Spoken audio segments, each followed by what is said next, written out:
Hey, this is Matt once again. We're about to another video as I'm already getting excited, bumping my desk.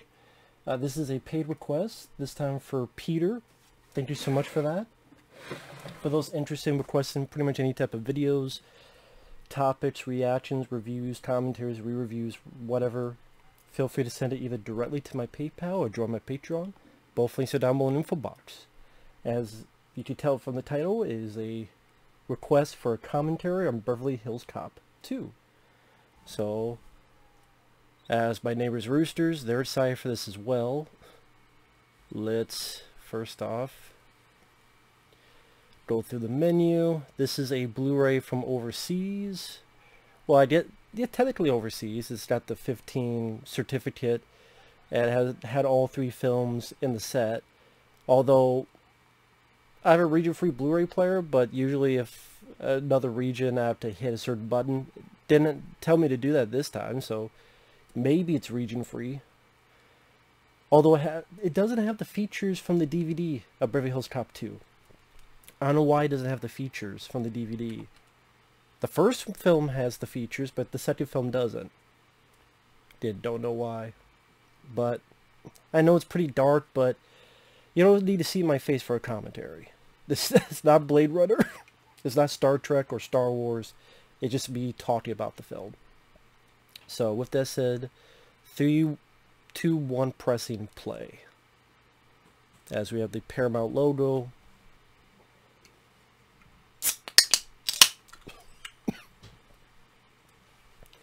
And sorry that I'm coughing, just been one of those days. Starting off, Beverly Hills, California. Establishing shots, which bring us into our story here. With our villains led by Brigitte Nielsen and Jürgen Prochnow. Jürgen Prochnow from Das Boot, and he's done a lot of stuff, Jürgen Prochnow. He's the guy behind the scenes. Brigitte Nielsen, who at the time was with Sylvester Stallone. She was in films like Cobra and Rocky IV. And I thought Brigitte Nielsen, I liked her look in this. I think this is the best look she had in a film, with the white hair, and she looks like a comic book villain. I mean that in a nice way. They do this robbery, they're very well timed. Of course, it's directed by Tony Scott. The great Tony Scott, may he rest in peace. He got this because of the success of Top Gun. They're like, hey, to do a sequel. And Tony Scott became one of my favorite directors. Because I looked at his filmography, it's a really strong filmography. But yeah, Top Gun, Beverly Hills Cop 2 is one of my favorites of his. You had The Last Boy Scout. You had films like Deja Vu, Unstoppable, True Romance is a good one. Enemy of the State, that's one of my favorites of his. He brought a sense of style and color scheme, and you know, the way the colors are utilized, it could feel like a Tony Scott film. I don't know how else to put it. Now, Brigitte Nielsen, I don't know if this is true. The rumor is she had an affair with Tony Scott. Which would be weird, because she was with Sylvester Stallone at the time. I mean, I've heard rumors that Brigitte Nielsen has had affairs with other people. There were rumors that it was her and Arnold Schwarzenegger, her and Tony Scott here. I don't know what's true or what's not. That probably led to, something about that probably led to them breaking up, and when it got to Rambo 3 in 1988, Stallone, one of the reasons he did that, went hardcore in the physicality, was to get his mind off of Brigitte Nielsen.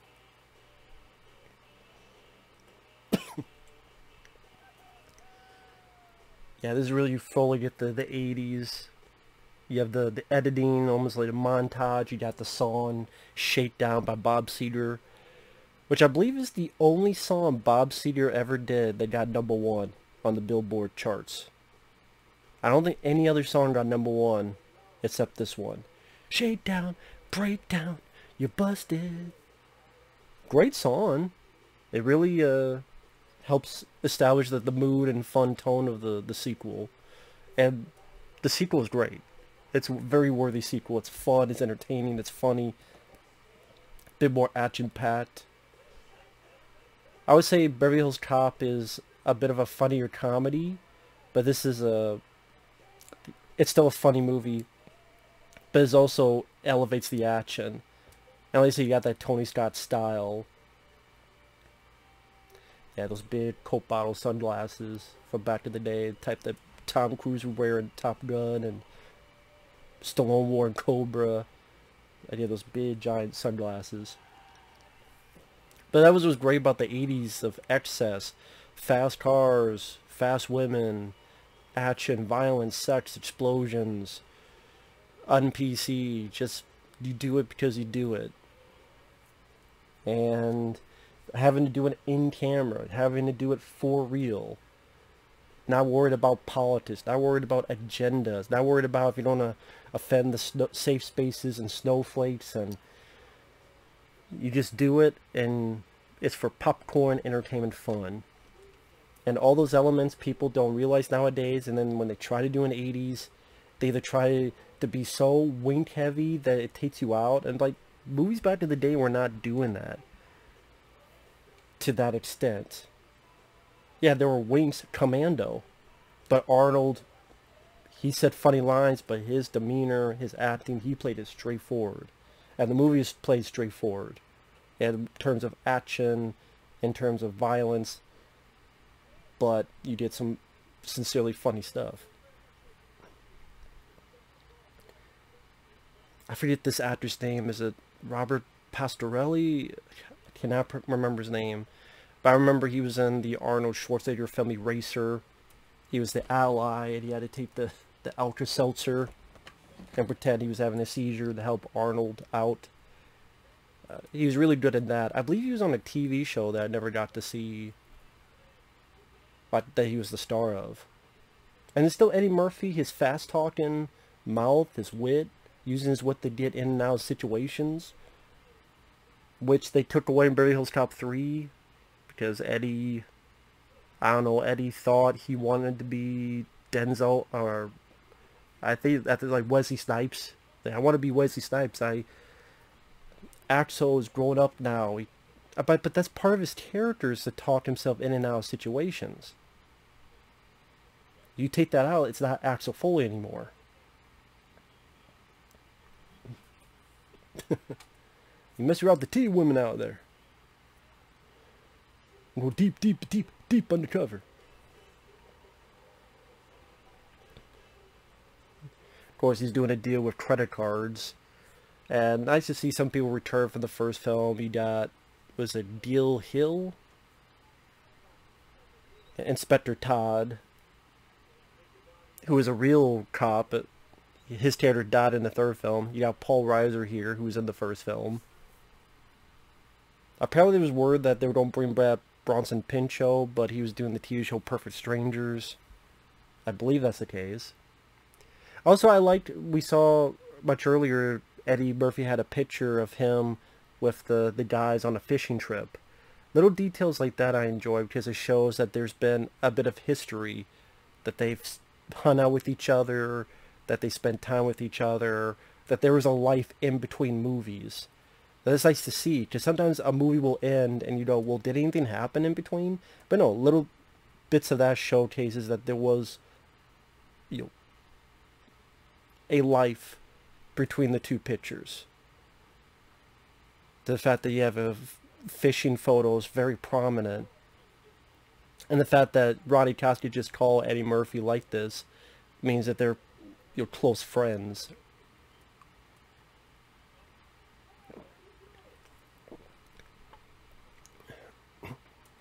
And they've been on fishing trips before, and they're fishing trips again.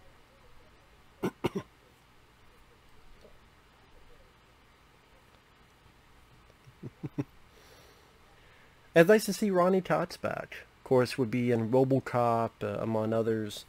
I'm glad they didn't kill him off. I mean, he gets injured, critically injured, but I'm glad they didn't kill him off. Because they kill off Eddie Murphy's buddy in the first film. They kill off Inspector Todd in the third film. It's like you don't need someone to die each time from the... But it's always involved someone getting shot. Again, his buddy got killed in the first film, and Ronnie Cox gets shot in this one. Inspector Todd gets shot and killed in the third one. That's always the switch that gets him to go to the Beverly Hills. And I know there were a lot of talks of what to do for a sequel. It runs a huge gamut from... They wanted to do a TV show, and... Which I can see in the fact that a lot of successful films they try to make into TV shows. I don't think it would have worked because it's a TV show, so you're already neutered in what you can and can't do, say and can't say in terms of dialogue, let alone violence.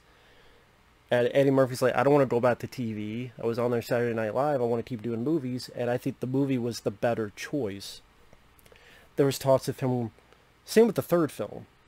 And some of this might be what they wanted in the third film and the second, so I'm sorry if I get mixed up. So I'll add both. Some ideas they wanted for the third film, some with the second film.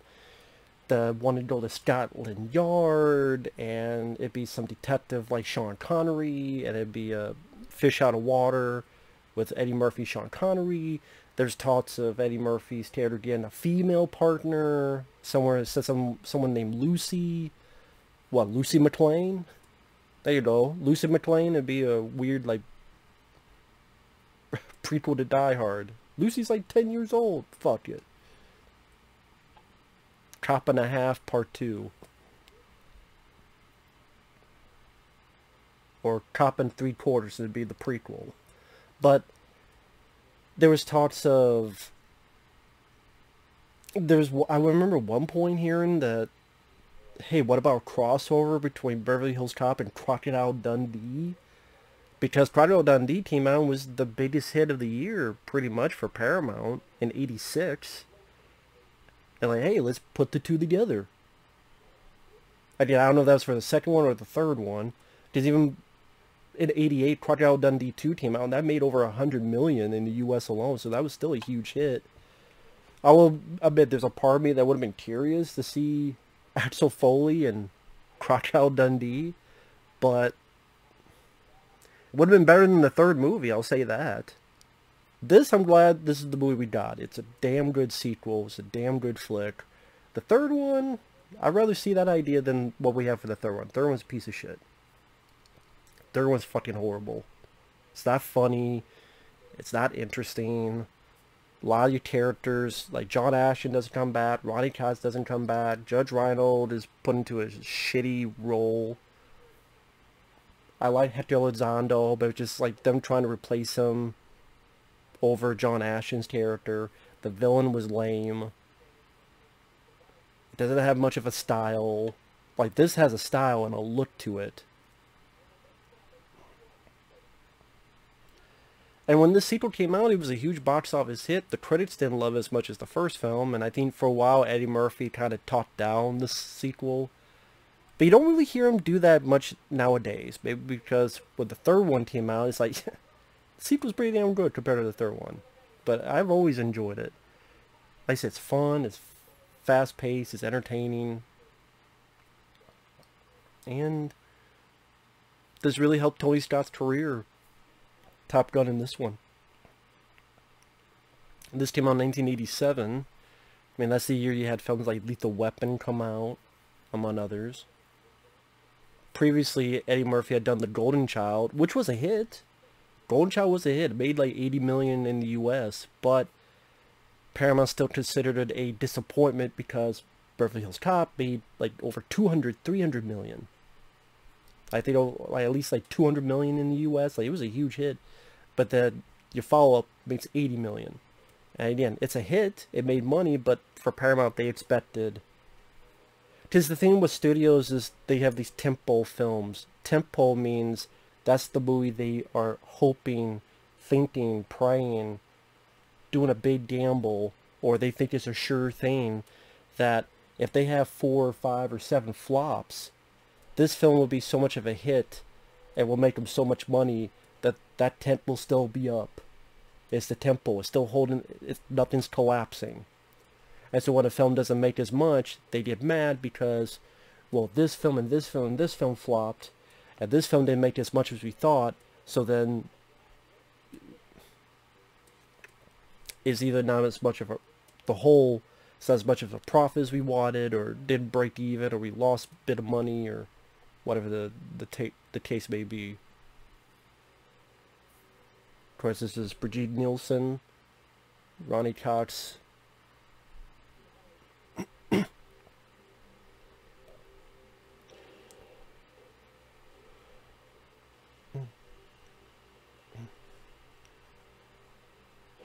Although I guess thank God they're shitty at their job, because they did shoot him, but he's not dead. So thank God they suck at their job. Okay, I like Ronnie Cox's character. I like that little detail you see that his finger, you see Ronnie Cox's finger twitch to tell the audience he is still alive. Because like his hand is like this, you see his finger doing this. That's a nice little touch. Like give a little touch to tell the audience you're still alive.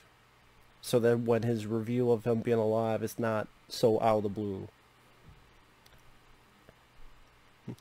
But Eddie Murphy was the teen, one of the teens of the 80s at this time.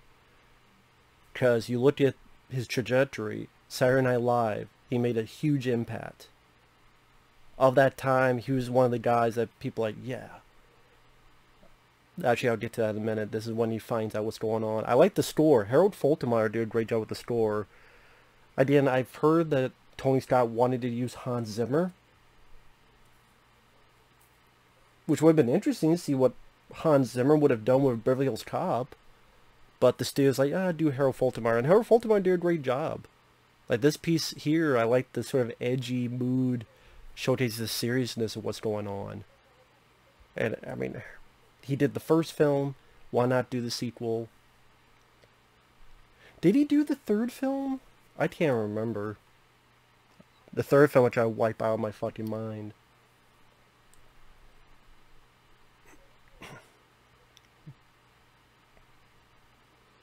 Did a nice seriousness from Eddie.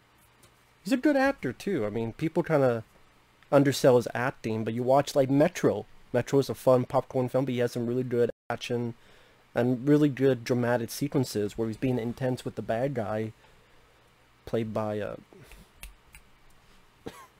Michael Wincott.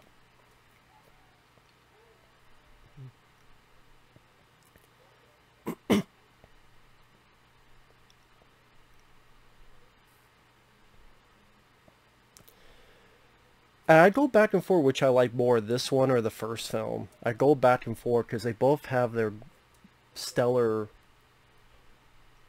Because the first one, you have that fish out of water, you see everything begin and how people first meet, and it's a bit fresh. But this one, like right here.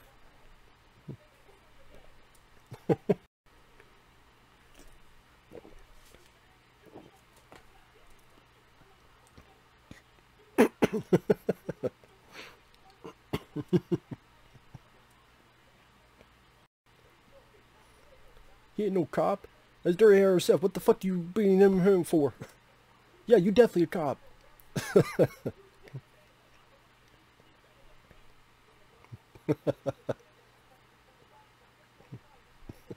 But that shows his character's wit. Oh shit, this guy recognized me. He's the guy from the first film in the cigarette. Shit, I gotta think on my feet. Oh wait, I accuse him of being a cop. Yo, why can't I frisk him then, huh? This is bullshit. Why can't I frisk him then? Yeah, I want to do the deal, but I don't want to do it with him. Because he's a cop. I don't trust him.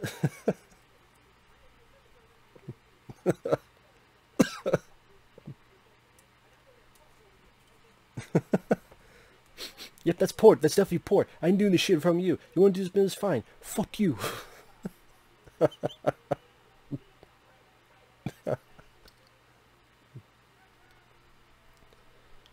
I mean, Harold Faltermeyer, him coming back, and you bring those themes of Axel Foley, it's definitely welcomed.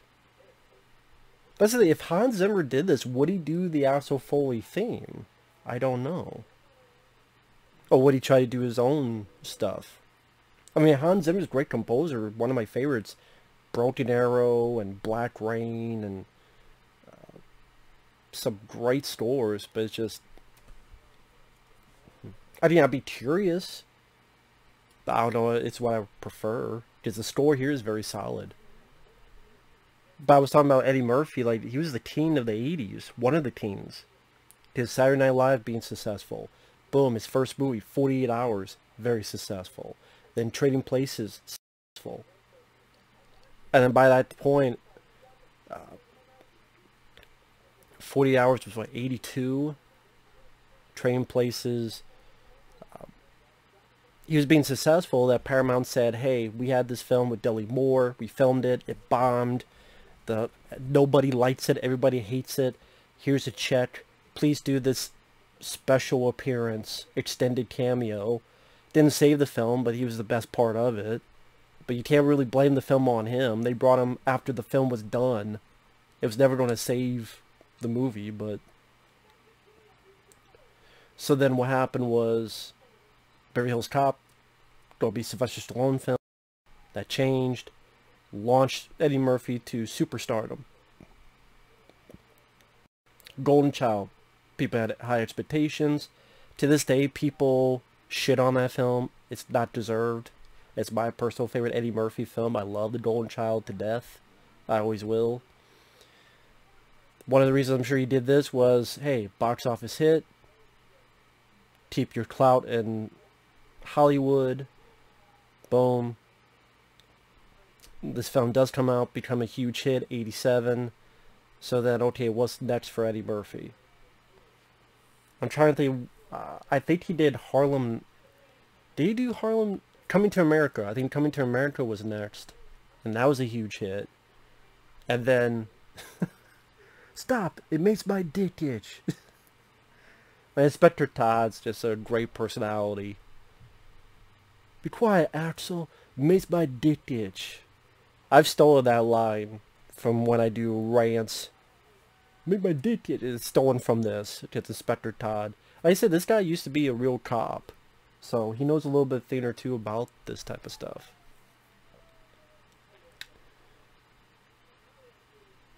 I have to go deep undercover. I mean, I'm deep undercover, but I gotta go deep, deep, deep, deep undercover. Again, he has that energy, that fire, that exuberance and energy that made him charismatic and likable. And that's, like I said, that's one of the reasons why I love The Golden Child so much, because he's, of the Eddie Murphy characters, in a way, he's the guy I relate to the most. Because he's the normal guy, and he's just trying to do what he can.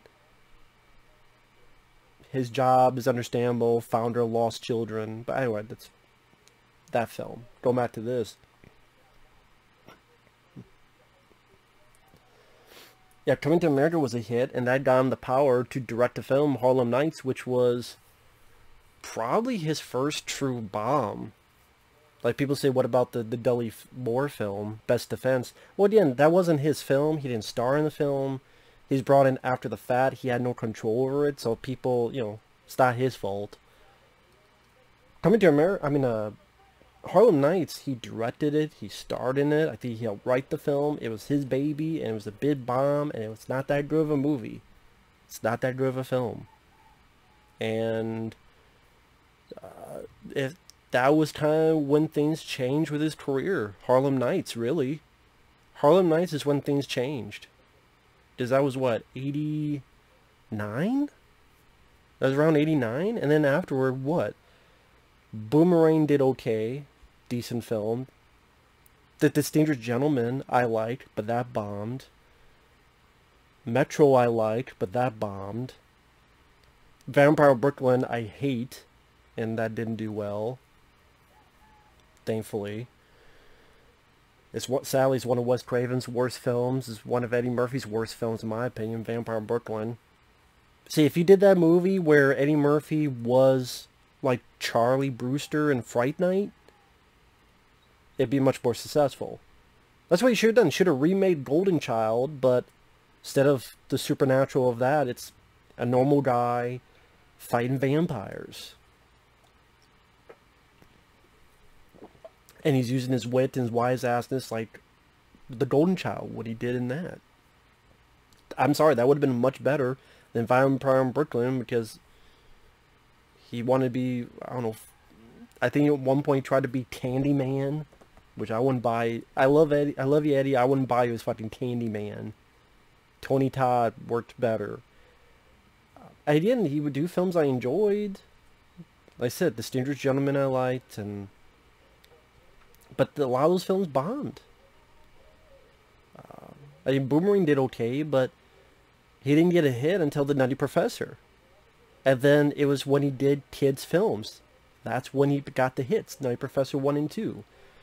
Dr. Dolittle 1 and 2. And then, of course, Shrek.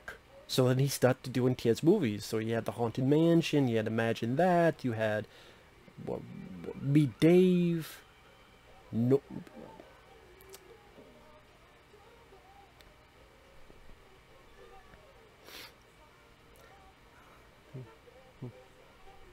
Isn't this the song at the end credits of the first film?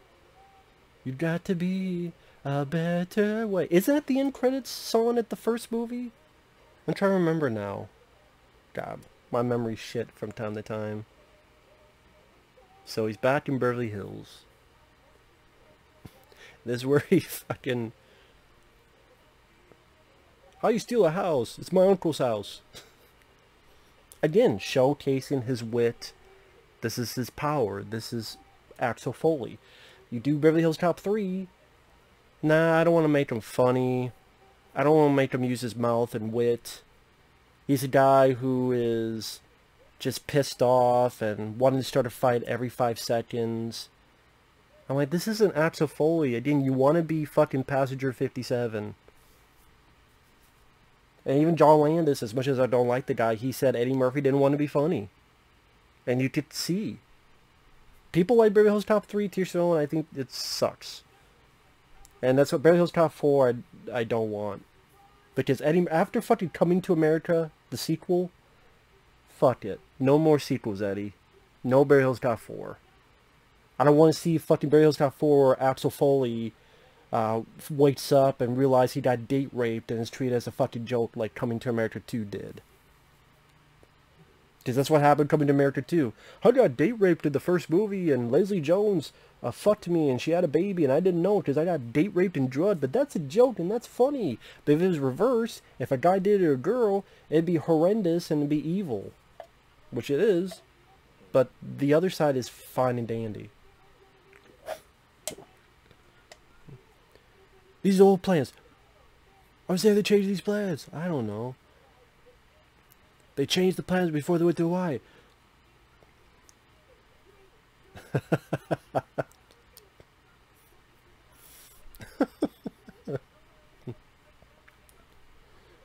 What, you fucking art credit? They want to live in a donut? Let them live inside a donut. People got money, they lose their mind, they say, I want to live in a roundhouse. You got the money? Fuck it. This is a great sequel. I really don't have much problems with this movie. I really don't. Again, I go back and forth if this or the first one's my favorite. That's the thing that's hard to do with lists. There are sometimes movies that you love pretty equally, and then, well, you have to pick one over the other. It's hard for me to do. That's why you could do a top 10 list, and then 2 years later, it could be a bit different. Not be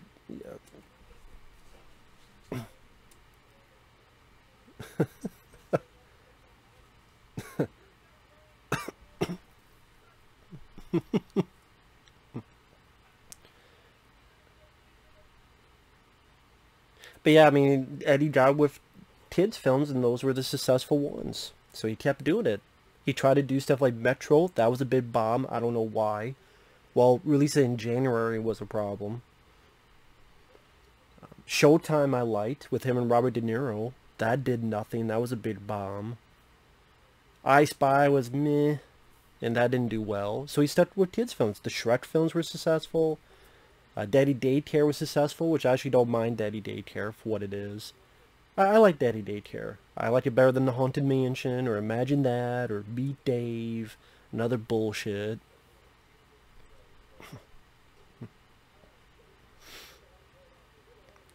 I'm Johnny Wishbone, Psychic Extraordinaire.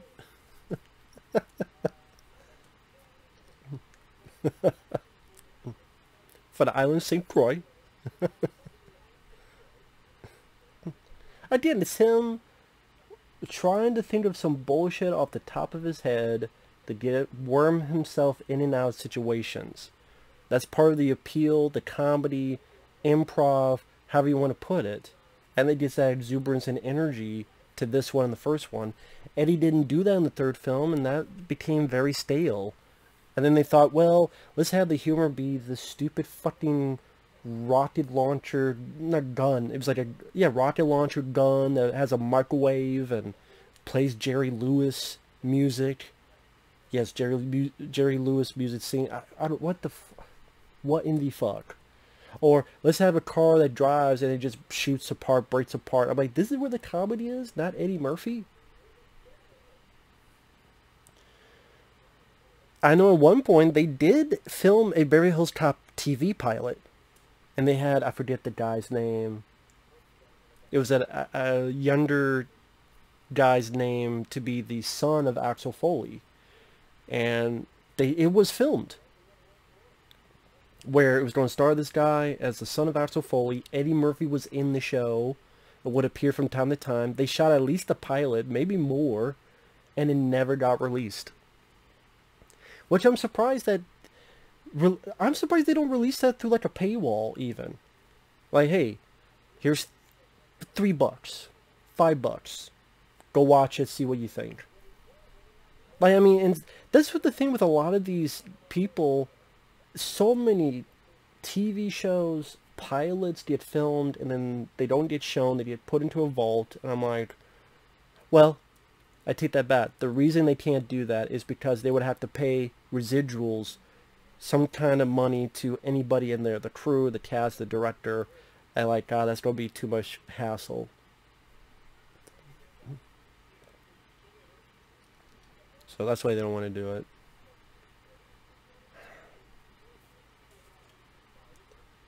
But it'd be nice, I mean, like all these shows that never got released, boom, release them in like a pack, like a... That'd be great to see. And I don't know, I'm fascinated with shows that were either very short-lived or only had 1 or 2 episodes, or they filmed a pilot and they never showed it. Like, for those who like Game of Thrones, I believe they filmed a Game of Thrones sequel pilot thing or whatever, and then they just threw it in the garbage. Go figure. You want my vitamins? You want all my vitamins? What's he going to do with my vitamins?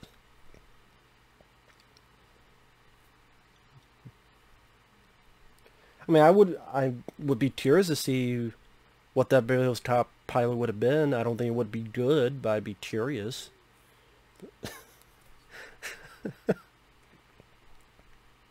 It's just, okay, I gotta pretend this is a bomb, so that's it. Think on his feet. Oh wait, I see this thing. It's like an improv comedian. You gotta think on your feet. Same with this character.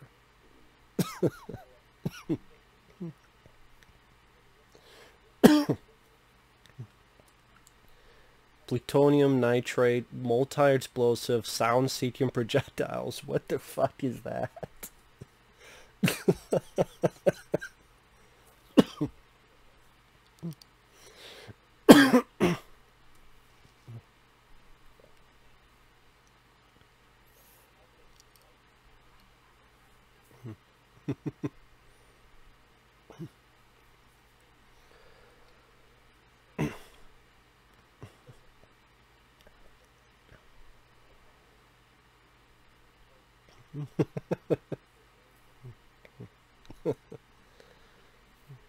I would say by the way, the Blu-ray, the picture quality looks good to me.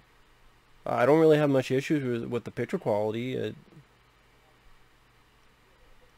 It just, I don't know why there's no features. Like, the DVD had features. this Blu-ray. They put features on the first movie Blu-ray in this pack, but not on this one. Fuck if I know. So they own the rights to Paramount's features on the Beverly Hills Cop 1 DVD, but not the Part 2 DVD.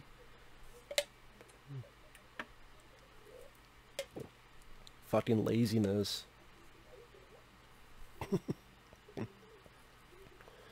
So not only does he be able to get what he needs, he's able to get some fucking money out of it too.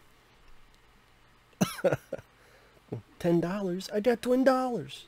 I mean, I got twin daughters.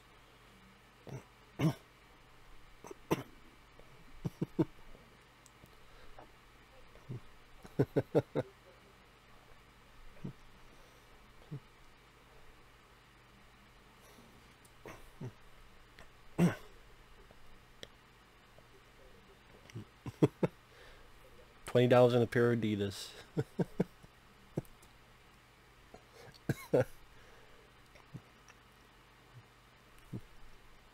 Again, just trying to dot the I's and cross the T's to further exemplify his bullshit artistry.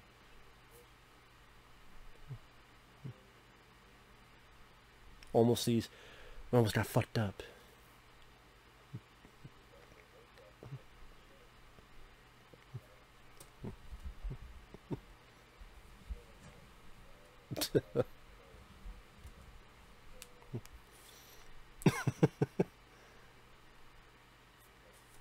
Can you do me a favor?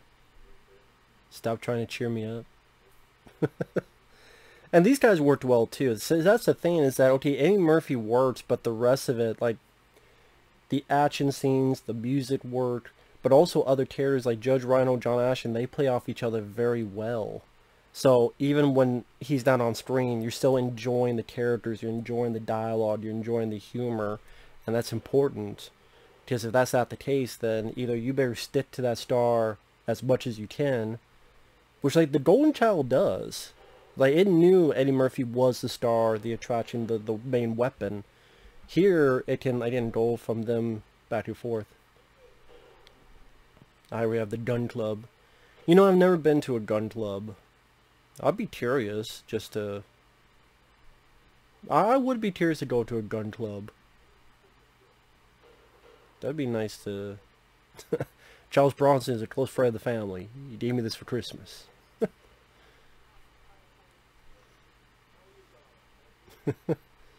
That's a big bitch. That comes a little bit later, but...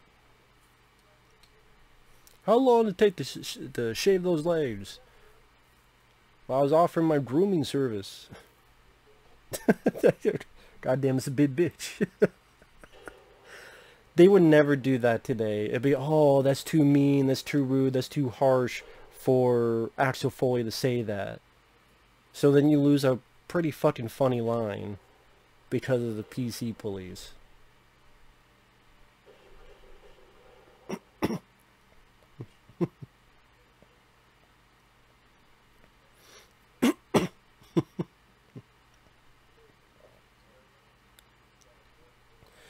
Now you see in the back there's a bit of a screw up because there's no bullet holes on the screen.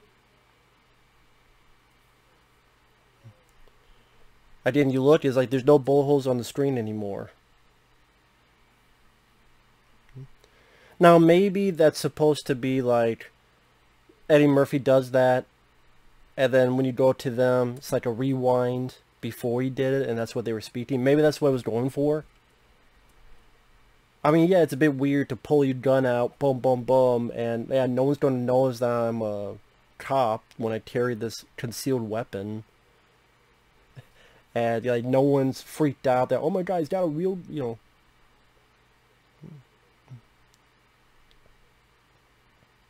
know. Well, I guess, I mean,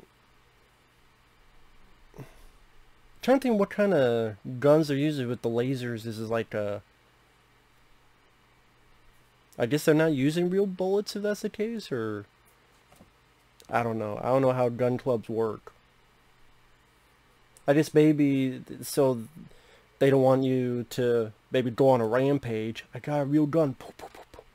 So maybe there's something a bit more to it where it's like some kind of fake bullets or fake like laser tag type of thing.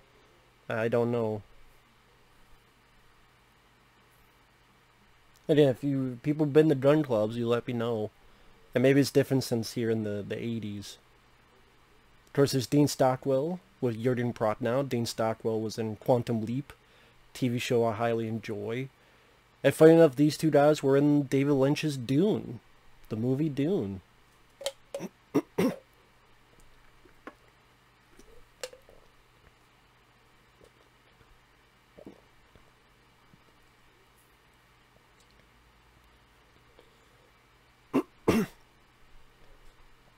And sorry about that with my voice.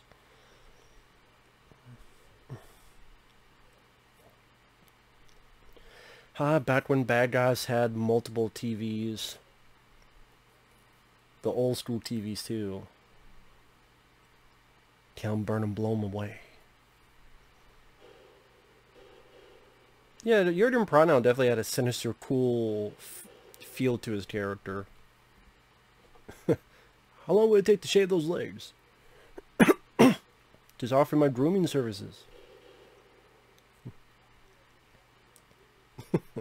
Yeah, but I've seen this film a lot, so I remember bits of the dialogue.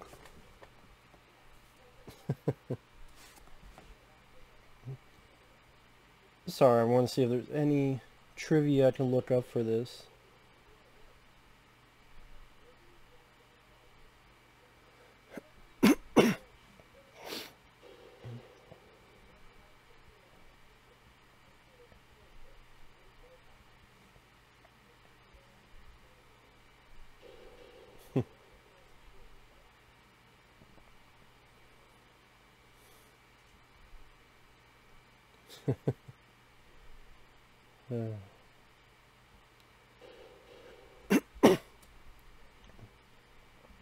Yeah, I don't know about Brigitte Nielsen. I mean, she does well in the film, but just her as a person, I don't know about, man. I really don't.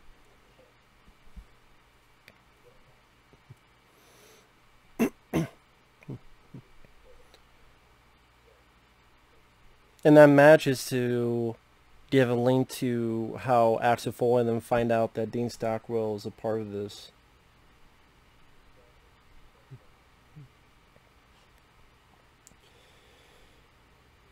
Let's see.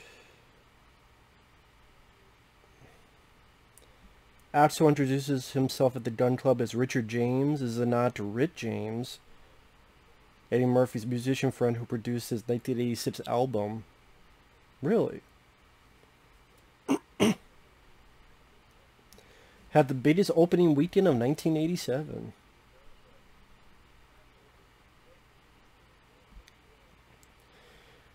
Oh yeah, there's a deleted scene from the shooting club where Axel, Rosewood, and Taggart must carefully sneak past a hallway with several lasers covering it. Yeah, that was in the trailer, I remember. Axel tells Taggart to blow cigar smoke across the floor to expose the lasers, and the trio have to carefully straddle the lasers and sneak across the hallway to Dent's office. The scene was deleted because it slowed the pacing of the movie too much and because it was too far removed from reality and it clashed with the overall tone of the movie. I don't see how it's too far removed from reality to avoid lasers. There's plenty of movies that do that. What was that fucking Entrapment, Mission Impossible films, all that jazz.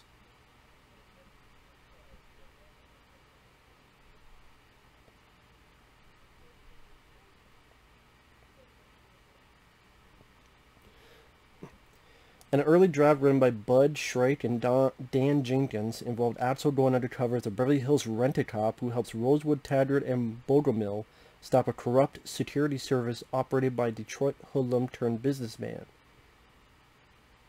The script also called for Chief Hubbard from Beverly Hills Cop to return and for Axel to have a female partner / love interest named Lucy. Axel Foley teamed up with detectives to solve a case overseas in Scotland Yard, which they made you know, well, what the fuck is Beverly Hills Cop about that?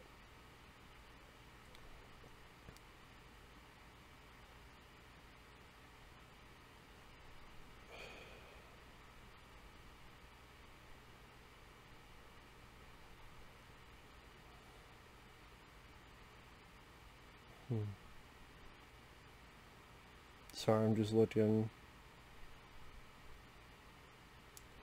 Gilbert Hill, yeah, he was Inspector Todd.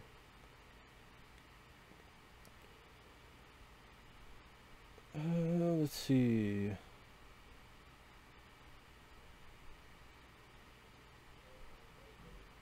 Yeah, sorry, I'm not saying anything. I'm trying to look here.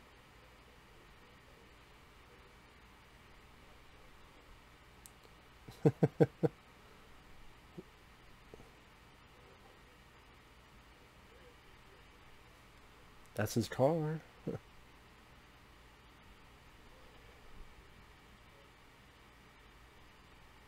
It says here, the owner of the mansion, Ken Mizuno, pleaded guilty to fraud and money laundering charges after an investigation revealed he and a business associate sold 52,000 memberships to an exclusive Japanese country club that only allowed 1,800 members.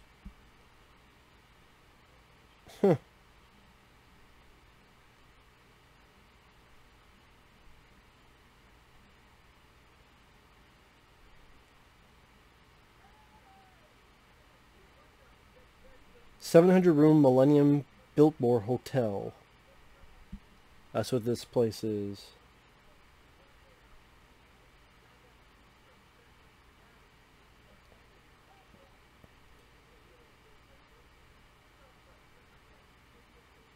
Sorry, I'm just looking through this. It's like going through all this stuff. Like, what's the best Beverly Hills Cop?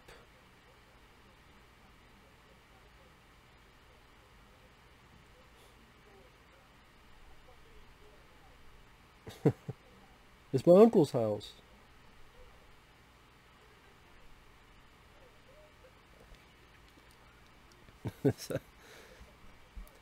Absolutely, yeah, the pool.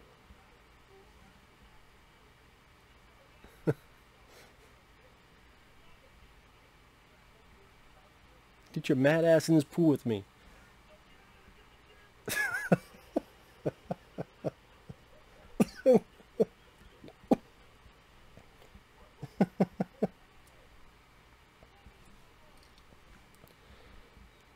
It's like golf clothes.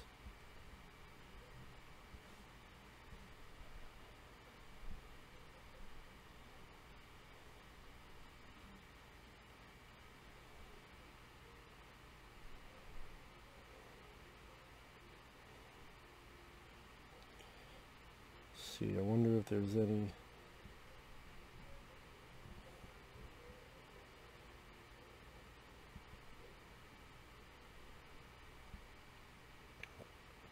.5 on IMDb. I think that's. I guess for IMDb, surprised it's not lower. Now this is the song "I Want Your Sex" by George Michael. This is a pretty decent soundtrack too.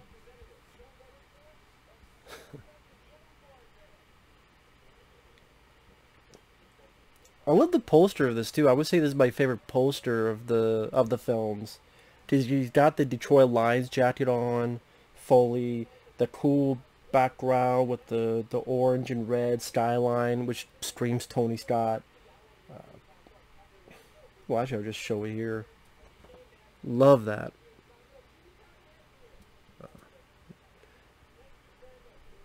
I'll probably have it over here for the see it, but again, in case I forget.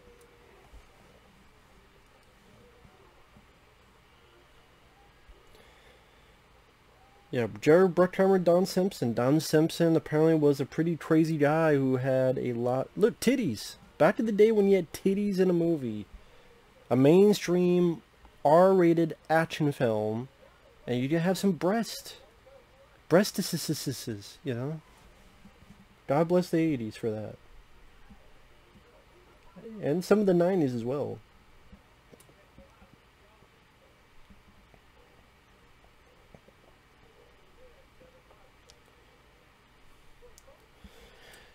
Yeah, planned a TV series based on the first film. He turned it down because he didn't want to do a TV series, but he could do a sequel.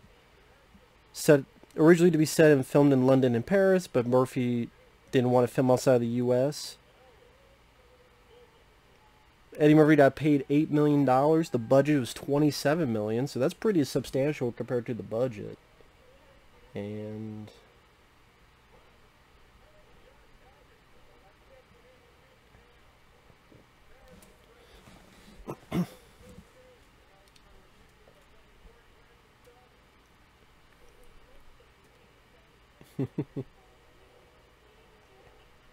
so I'm looking up the this came out May 20th, 1987. And it made a total of $276 million. Now, I don't know if that's worldwide.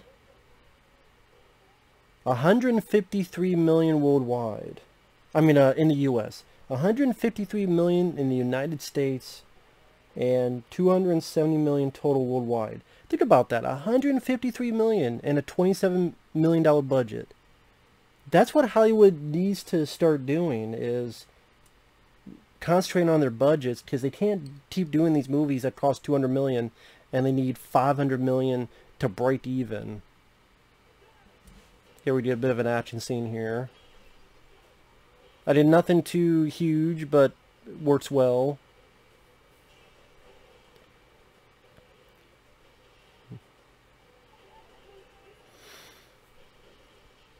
Nicely framed, decently edited.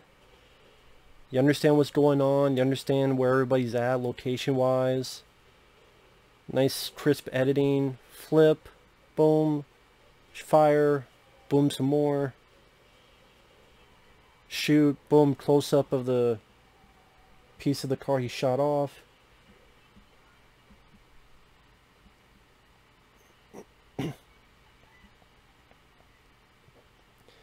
I am looking at,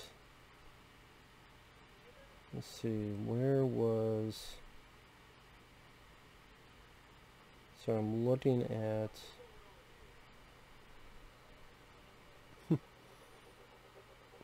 yeah, the matches where he's able to get the fingerprint.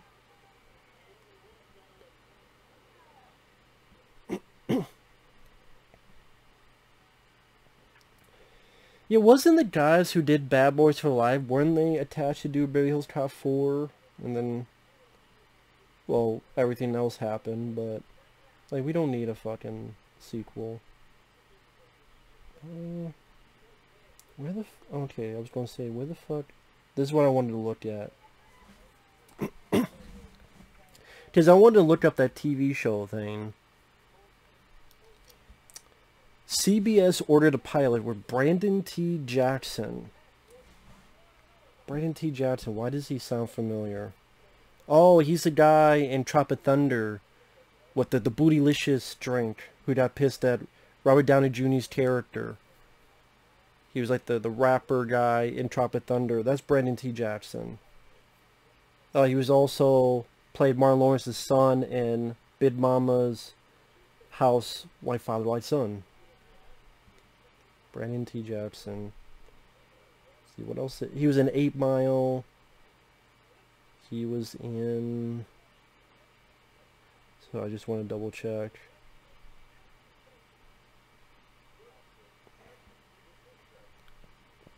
Percy Jackson. No, go back to where the fuck I wanted. Starring.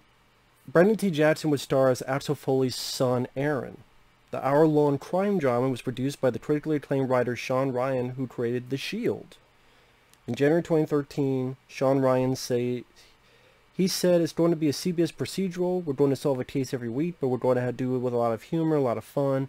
I would say the stealth thing I would like to get in is in a day and age when income inequality and class inequities dominate a lot of the country. This is going to be an opportunity to put a young working-class kid in Detroit in the middle of Beverly Hills. You do a lot of stealth social commentary. My approach is to update it and make it feel modern in 2013. This will come out 2013. The pilot opens with a 4 to 5 minute sequence, which I think is really harrowing and really dangerous. Something that you might have seen on The Shield. I wanted to feel grounded in that way. There'll be opportunities for laughs after that. It's not a laughs come first show. Kevin Pollak was cast as an irritating and incredibly risk-averse in-house attorney for the police department. David Denman was cast as Brad, an honest and likable but socially awkward detective. Director Barry Sonnenfeld agreed to both direct the Beverly Hills Cop pilot and serve as executive producer.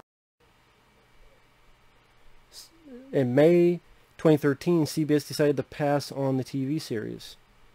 Brendan T. Jackson says, I think we were very edgy for CBS. I think we were the edgiest as you could have went for CBS. Would have been like a Fresh Prince thing on CBS, like the edgiest you can go on network TV. But it doesn't agree to our franchise.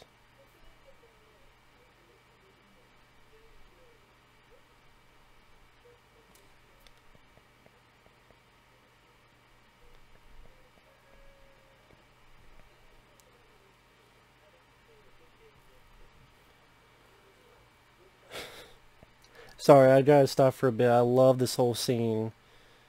They're doing the dating game. Although that's not really the theme song. I think I think that's Spanish Fly, I believe.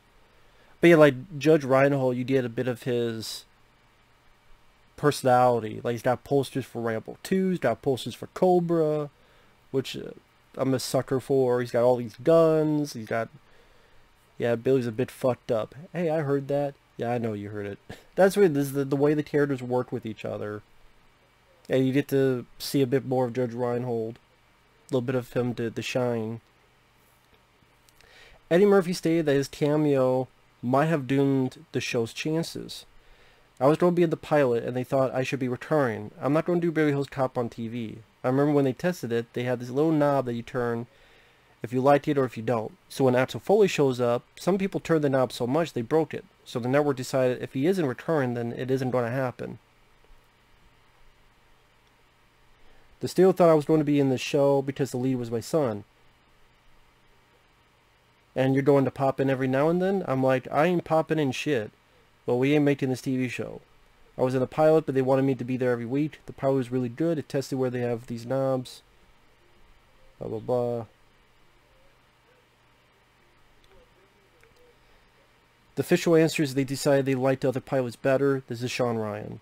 If you look at what pilots they picked up that year, I think that's kind of incredible. I would say there were a lot of 400-pound gorillas involved in the show, and sometimes the gorillas don't always get along.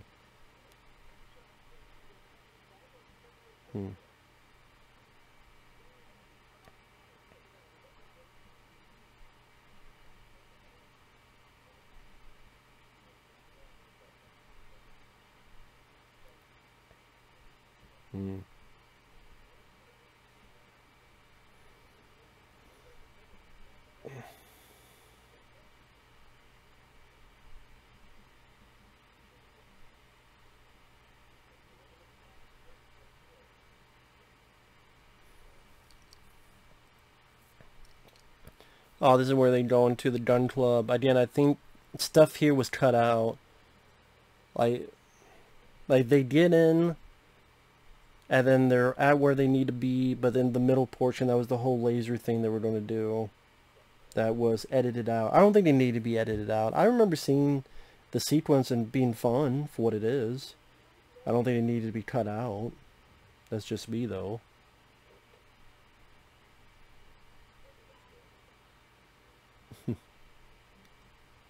Fuck it, let's go. Fuck it. In the dirt yet, fuck it.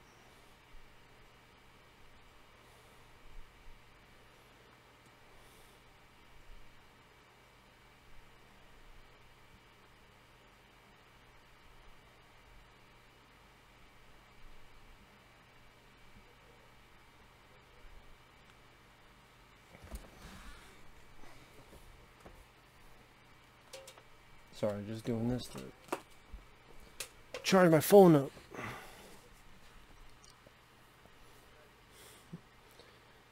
Just showing his little spiel on how to break in. I like this because like Judge Reinhold tries to do this again and he just can't quite make it work.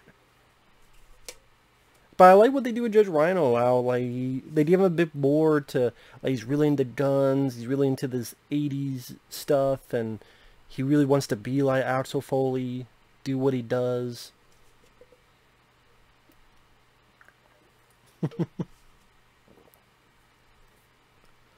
None for you.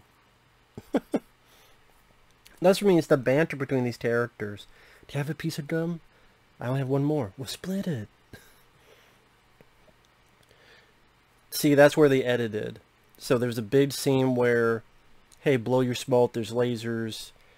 That I don't see how that was so over the top or unrealistic.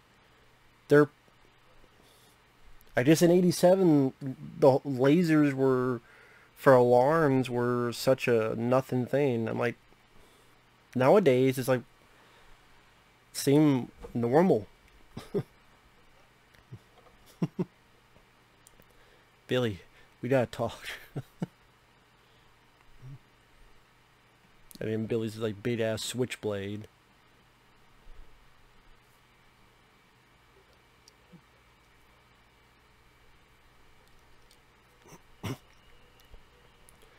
Again, that's also the cool thing, is that once it gets started, pretty much these three guys are together for most of the picture.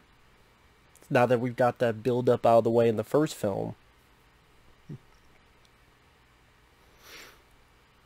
Of course, Paul Reiser, stand-up comedian. You can't see it, but behind here is a poster for Aliens, and of course Paul Reiser was in that.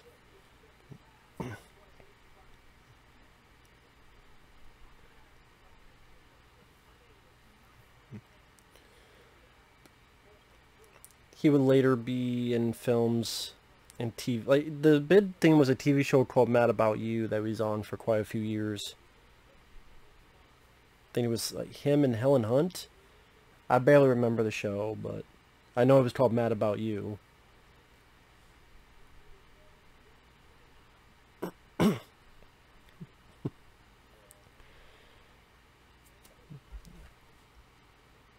Oh, we're an hour in.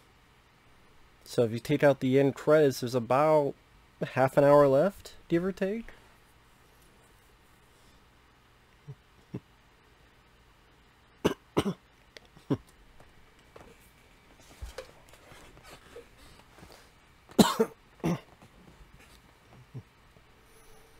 God, this guy's just a fucking kiss ass to this other guy. Such a fucking kiss ass. Why don't you bend over and present yourself to the guy? Talk about the people in Beverly Hills don't make the call. Who tricked my ass? I did. The Inspector Todd, like, he had so much gumption, thrill, intensity. Came off as fun to watch.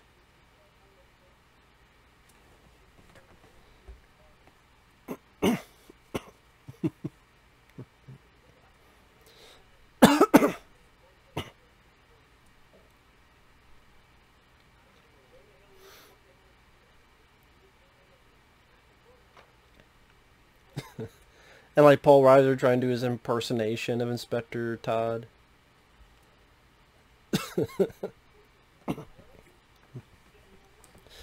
I wonder if they tried to get Paul Reiser for the third film. But you see how a lot of people did not come back. Paul Reiser didn't come back. John Ashton didn't come back. Ronnie Cox didn't come back. Maybe that should have told you something about the fucking script. Just saying. A. Murphy, again, he wanted to be fucking Wesley Snipes. But where the hell? Judge Reinhold seems like, hey, he just wants to work. He seems like a cool guy. And, you know, he doesn't get a lot of big-time jobs. But I don't remember, what was the last time Judge Reinhold, what was the last thing he's been in? I don't even know. Guess I could look that up. Judge Reinhold. Like, what has he been in lately? Because I have no idea. Let's see. Judge. No, not Judge Judy. Judge Reinhold. He's 64 years old.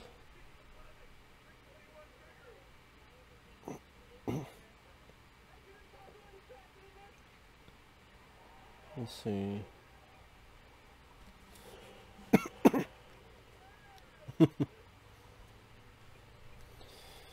Alright. Go his filmography.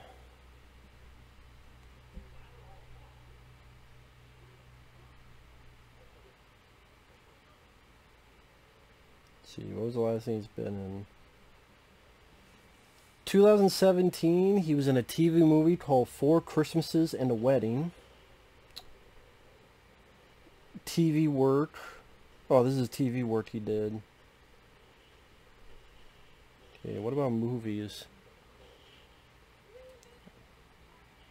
Okay. Oh, he was a host of Saturday Night Live in 1988.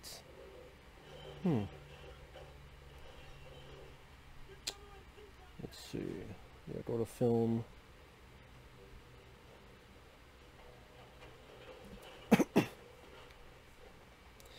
Someone called Bad Grandmas in 2017 with Florence Henderson and Pam Grier. Okay. Bad Grandmas.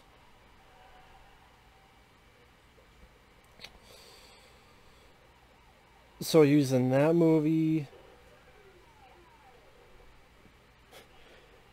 Highly functional post-production. This was back in 2015, but it's still in post-production. Okay. I Am Potential.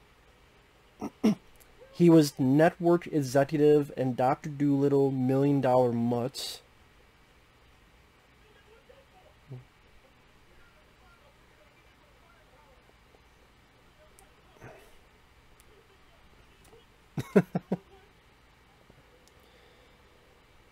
Yeah, pretty much in the 90s he didn't get much work.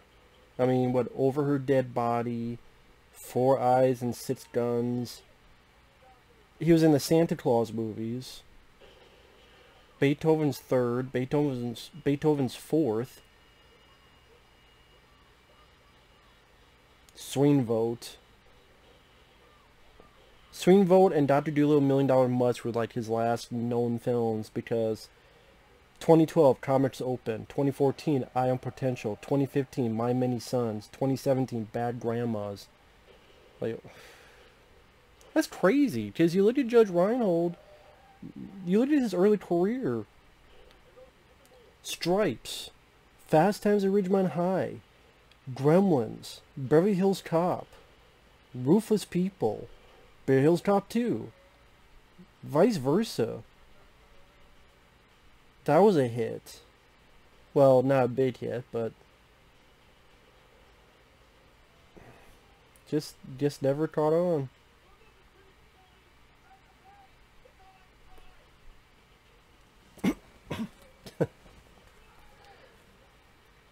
You did a very fun scene with the song from the Pointer Sisters.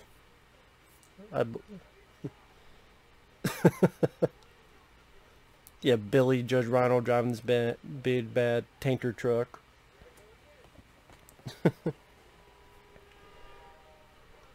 They definitely had a bit more money for the action sequences, like this one.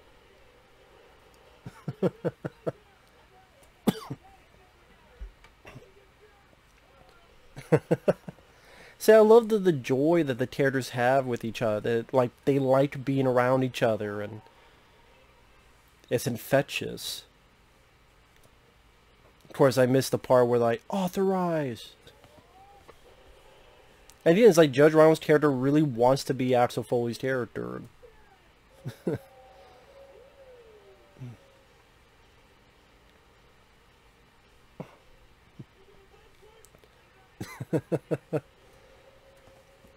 Are you steering with your eyes open, or are you just using the force? I think that's my favorite part of the scene dialogue-wise. Well, I know that's my favorite dialogue-wise part in this whole scene, but I think it's coming up soon. He fucked up the cop cars more than the bad guys. Again, nothing extravagant. It's not a Marvel 20-minute action scene where the whole world explodes or a whole city explodes, but it's effective. There you go.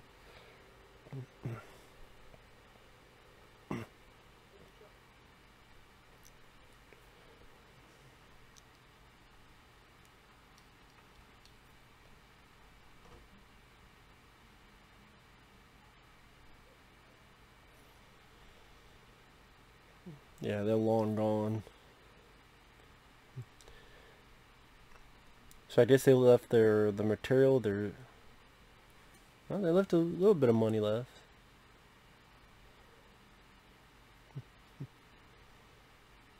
Another vehicle was there. Pick up the bad guys and...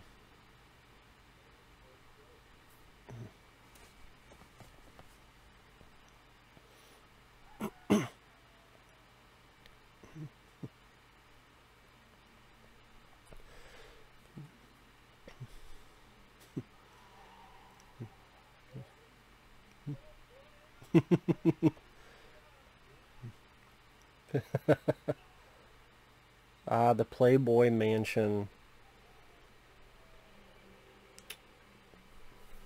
Hugh Hefner has since passed away.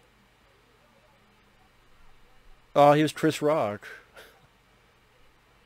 I mean, maybe his first appearance in a movie. He knew Chris Rock for quite a while. I think Eddie Murphy helped produce one of Chris Rock's first specials, I believe. But it's like you had the first film, you had a very early role with Damon Wayans here, Chris Rock. And crazy to see Chris Rock with that hairdo too, like very unique hairdo for Chris. I mean, it was 1987.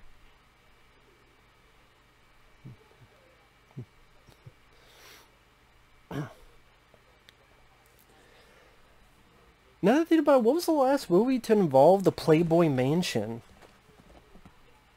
Again, nowadays it probably is like you can't mention it, you can't even think about it because it's too demeaning to women.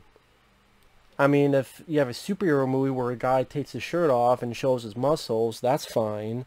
But, you know, women can view men in that state of affairs, and that's fine. But again, if it's opposite, then it's so bad and awful.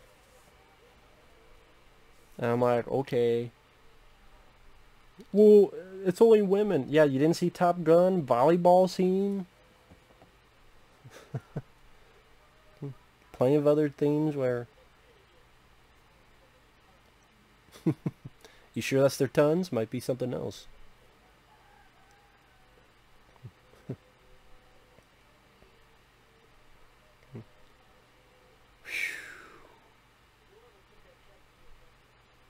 Doesn't he say follow your dicks? Like, what do we do? Follow your dick. And immediately as he says it, like, Judge Rhino's like touching himself like, what? I'm supposed to what?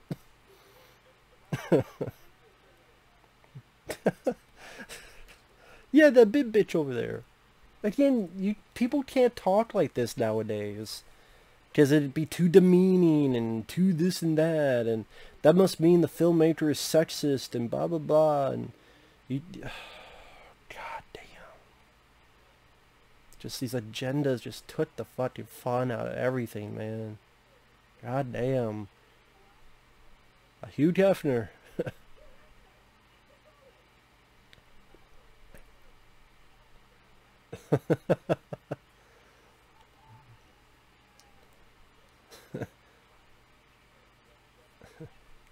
And Matt kills cops for a living. See, that's how Axel Foley does it. I remember in part 3 where there was a party and it seems like Axel Foley's doing that, but then he tries to start a fight and tries to punch and kick and blah blah blah blah. And it's like, no, like Foley's a lot smarter than that. He's a lot smarter than that.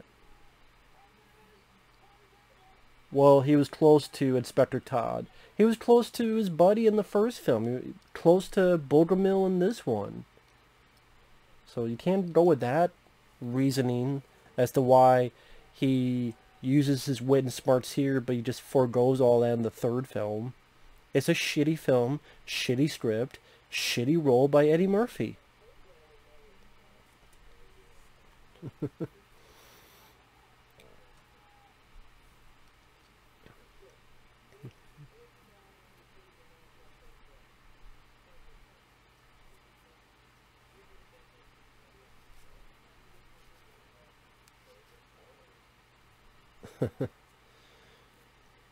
Oh, this is when they're going to meet Gilbert Gottfried. Oh, that'll be in a little bit.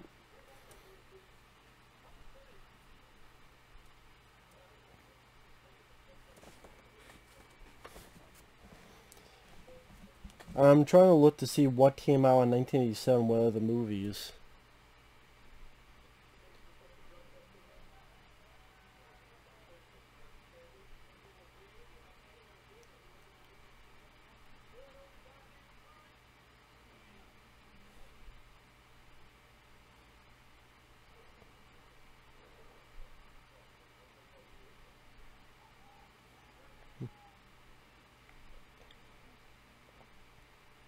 Sorry, I'm just looking up.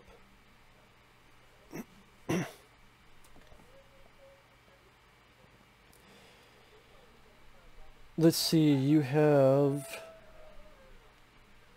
1987. Let's go through a little bit.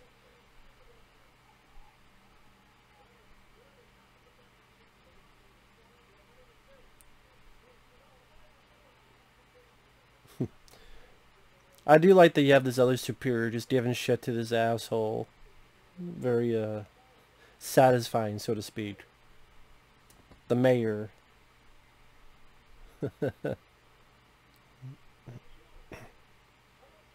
Does he? Is this a black thing? See, that's making fun and being funny with it.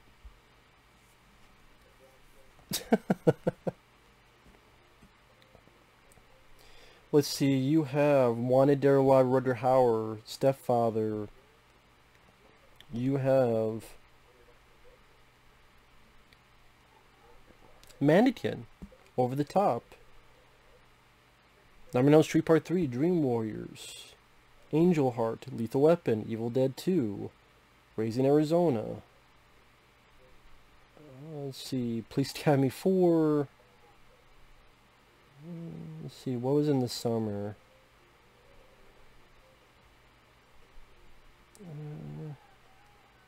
Let's see.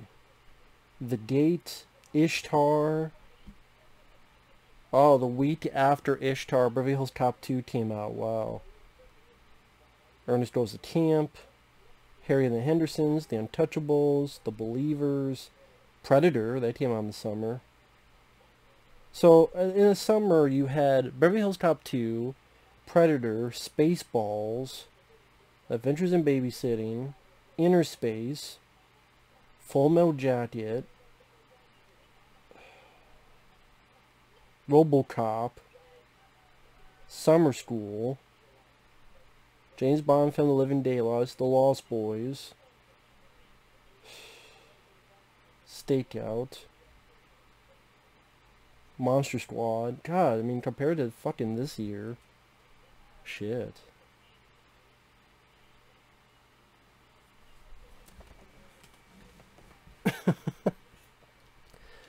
Gilbert Gottfried. I mean, usually I find him annoying, but he's fine. Like, when he's doing bit roles, like, he's fine in this. He's fine in Adventures of Ford Fairlane. Of course, he plays the parrot voice in Iago and Aladdin. But then, like, when they try to use him in that Critters movie, A New Binge, it's like, oh, that's pretty annoying.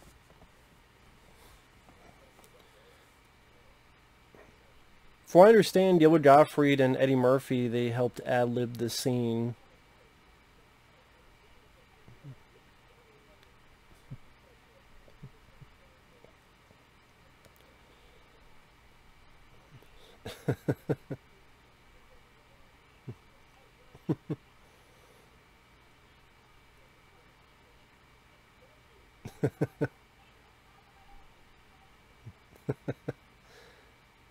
That's the thing, you go into this film not for the plot, but because of the characters, and you enjoy the characters. That's the thing with movies, is that, yeah, you do have the same typical plot, but if you have characters that you really enjoy, that you really like, and you enjoy their dialogue, you enjoy their back and forth banter, you enjoy their presence, or charisma, or humor, or intensity, or something to the effect, their presence, their badassness, something, that will go a long way. It will go a long way for audiences. It will go a long way for entertainment.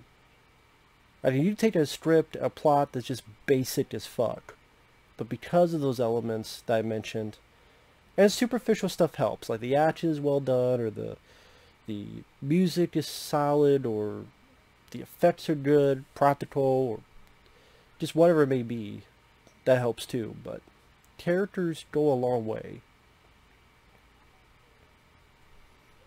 Again, it's different kinds, whether the personality charm or whether machismo badass that you just, yeah, cheer for, or something in between.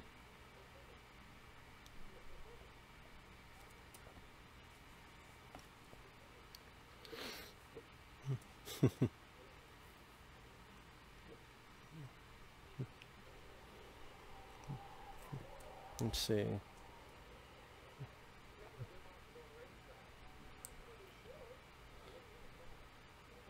Yeah, we got about 20 minutes left of the film. Yeah, about 20 minutes.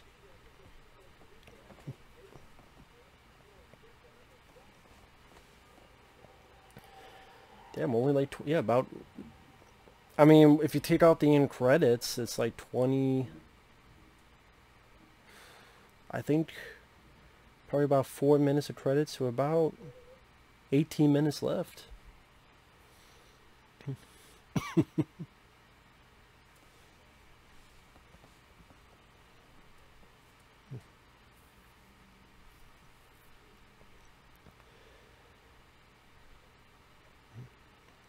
But you got some pretty capable actors as the villains. Not because, they're in-depth written, but the look, their attitude, they complement each other.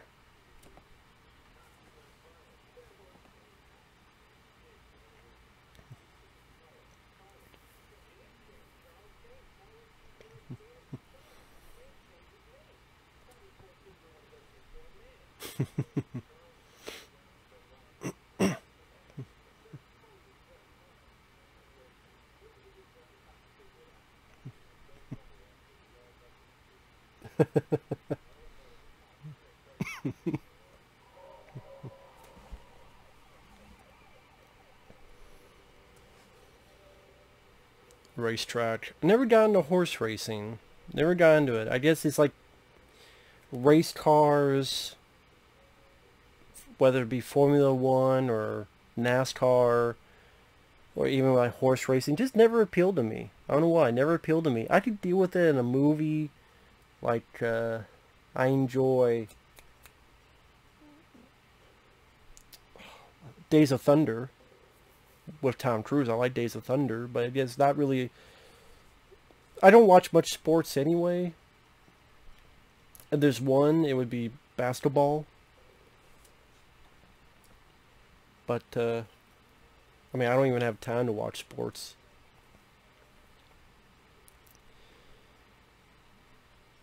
But yeah, the horse racing thing never got to me.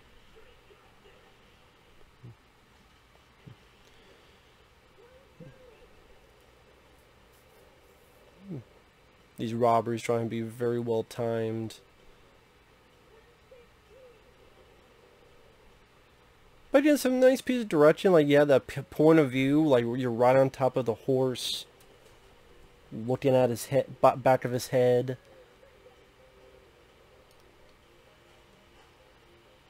It keeps the pacing going. Get some good looking shots to... God knows how to film. Rest in peace, Tony Scott.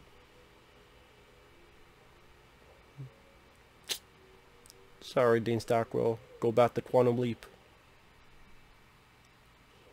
You just leaped out. Your soul just leaped out of your body. Thanks to Brigitte. And when she left Stallone, her career pretty much died. I mean, once in a blue moon, she would appear like 976 Evil 2 or that, what was that, Jeff Wincott film? I forgot what it was. Was it Mission of Justice? Or might have been that. Like, she appeared once in a while. I remember she was on the Surreal Life, where she was trying to get it on with Flavor Flav. Or what the fuck was it? Might also be Celebrity Rehab. Maybe she was on Celebrity Rehab, I don't know, but yeah, her career kind of went to the toilet. Not kind of, it did. I don't know, Brigitte Nielsen just doesn't seem like a nice lady. She seemed a bit fucking crazy, too. I don't know, just the feeling idea of where Brigitte, like, she's a big bitch and she's a crazy bitch, too.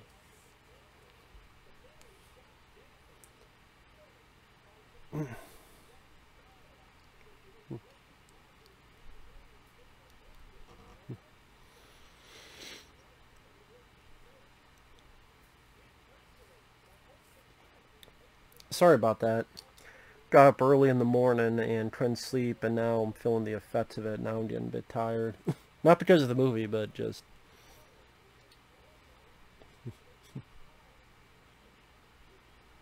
No, I don't hear what you're saying, man. Shut the fuck up.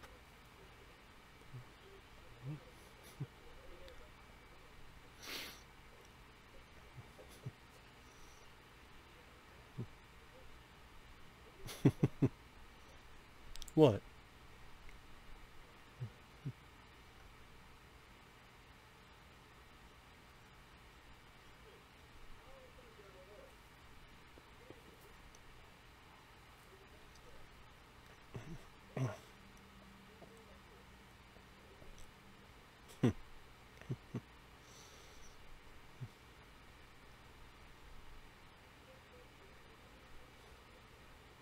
So that's what I mean by the color scheme. You get this really nice orange uh, palette to it. I mean, nowadays they just do it in a computer, and because there's all this filter shit, it just feels a bit faker. But usually with this, you had to do it pretty much in camera with the help of the cinematographer among other people.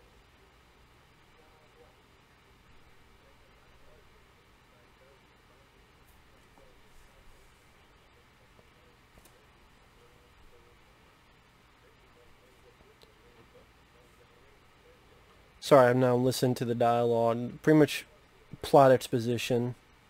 But at least if you're doing plot exposition, you're doing it on the go. You know, they're driving, you're on the go, you're not just sitting and boring the audience to death. Hey, Judge Rhino just gets his long coat and just all these fucking guns.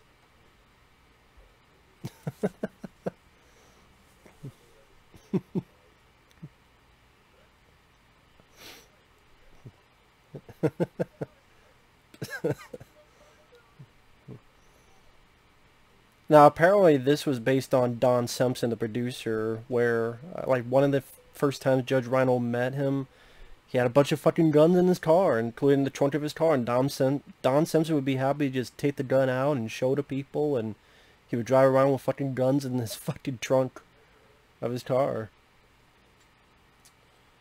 That's yet another reason why Beverly Hills Cop 3 didn't work. Don Simpson, I think, had passed away. No, they had done Bad Boys. That was 95. So no, Don Simpson was still around. But I think Don Simpson, Jared Bruckheimer, they didn't like the director of Beverly Hills Cop 3, and they're like, fuck this. So they didn't produce it. And the thing is, like, Bruckheimer and Simpson, like, you watch their films, you get more of a sense of style and say, ow, oh. I just looks and feels like a Bruckheimer and Simpson production. Like, you look at Bad Boys, you look at Jared Bruckheimer produced Con Air. That intense, fun, intense popcorn action spectacle. And okay, they didn't want to do the exact same Beverly Hills Cop 3, but they just, you know, did something a lot fucking boring. Just steals all the fucking weapons, including the bazooka. I don't blame him. I would take the bazooka as well. Which, see, so I'm referencing this film called Edge of Honor with Corey Feldman, where they set up these shoulder-mounted rocket launchers, and then that never comes into play. Here, boom, there's a bazooka, and it does come into play later on. Just like this with the gum, the wrapper thing.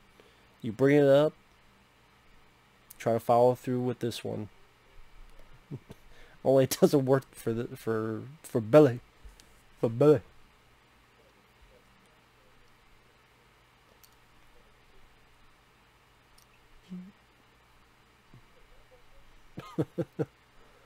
And John Ashton and Judge Reinhold worked very well together. Like an argumentative couple or something.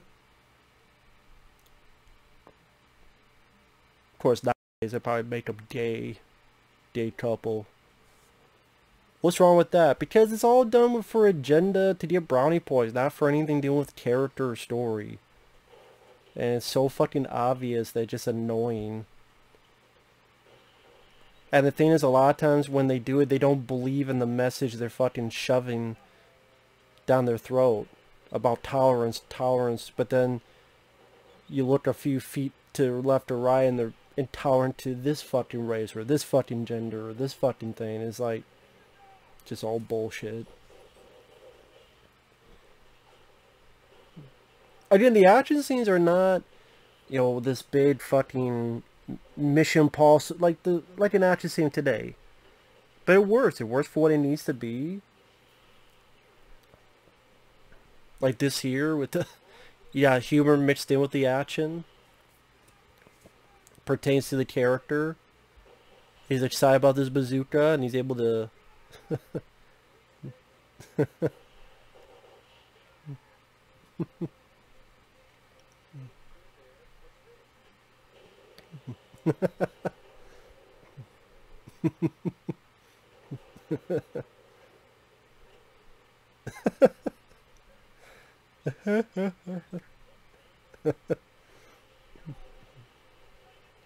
and that's the thing, like, each of the three get their moments to shine. Like, there's Judge Reinhold getting his moment to shine.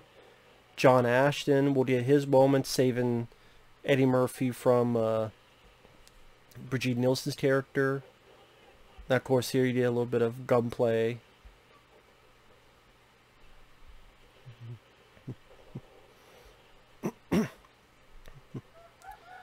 And Eddie Murphy taking care of Jürgen Prochnow character, also blowing this stuff up, get rid of the guns.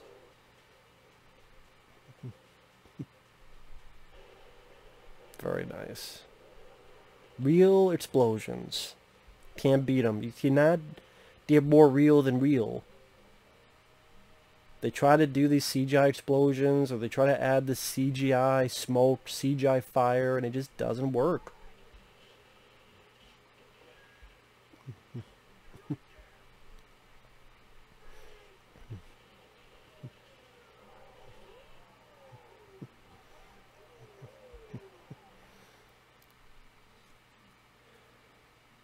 And this is pretty cool. I like the way this whole sequence is lit. With the streams of light filtering through. It does seem like a music video ready to pop out. At least an 80s music video, so that's cool. But you're ready to like look up and there's like a big fucking fan with someone dancing in front of it or something.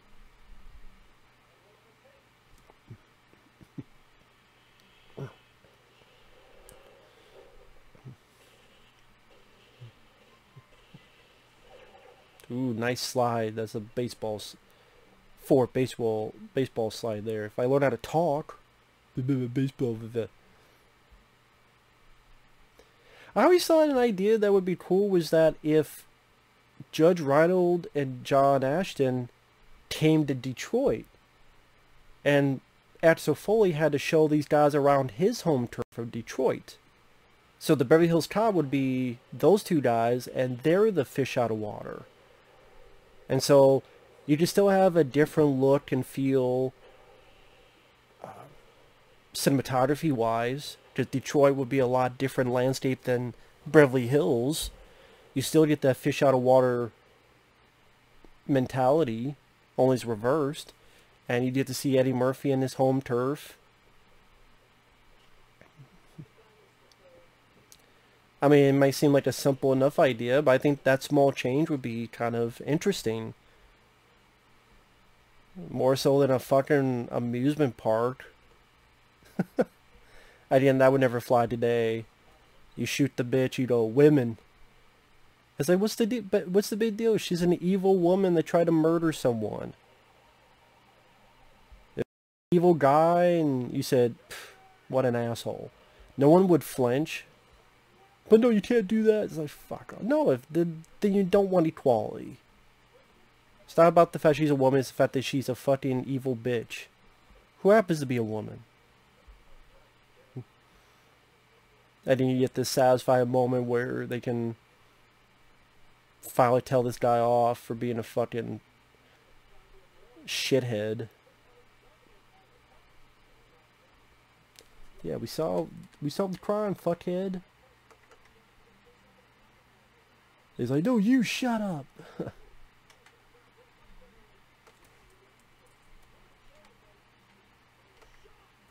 No, you shut up, god damn it. Oh, that's not yet. Here we go. No, goddamn, you shut up.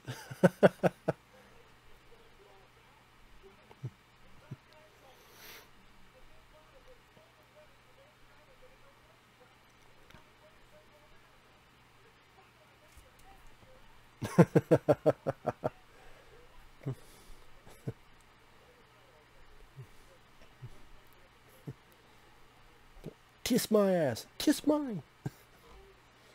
Just satisfying, like, they finally get to... I love Eddie Murphy's reaction. Like, he's proud of his boys. He's proud of his kids. Like, he's proud of them as, like, a proud parent. Look at my two boys here. Look at my two kids. You... They stood up for themselves.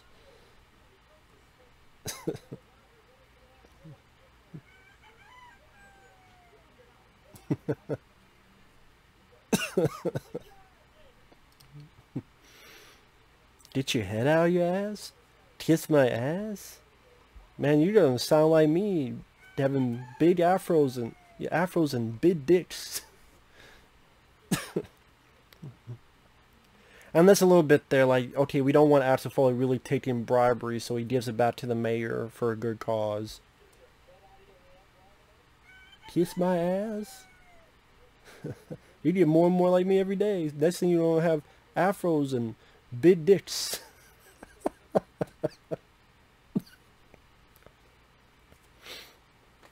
And there's Ronnie Cox.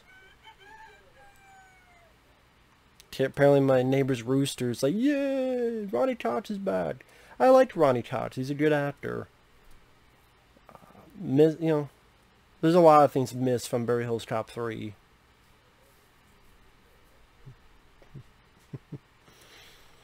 But yeah, Ronnie Cox is funny. Around this time, he was always looked at as the good guy, and then, boom, RoboCop Total Recall becomes the villain.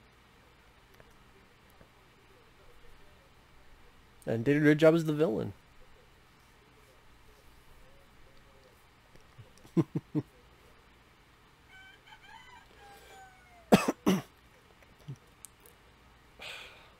Man, he wrecked a $60-some thousand Ferrari.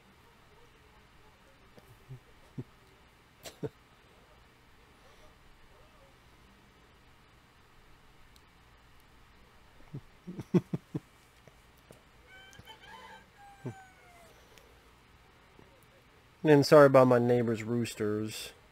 They just do whatever the hell they want. I mean, the neighbor can't do anything about their roosters. I mean, what are you going to do? Shut them up? Can't do anything about it, so it is what it is.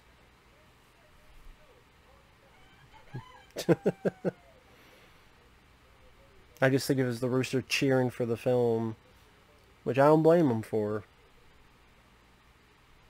It wasn't your mother's table. It was your table that she went back for.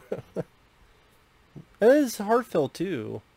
You get to really sense that these guys really cared for each other. And that's the last time you see all three. Because John Ashton didn't come back in the third one. Either he was busy or he saw that the script was shit.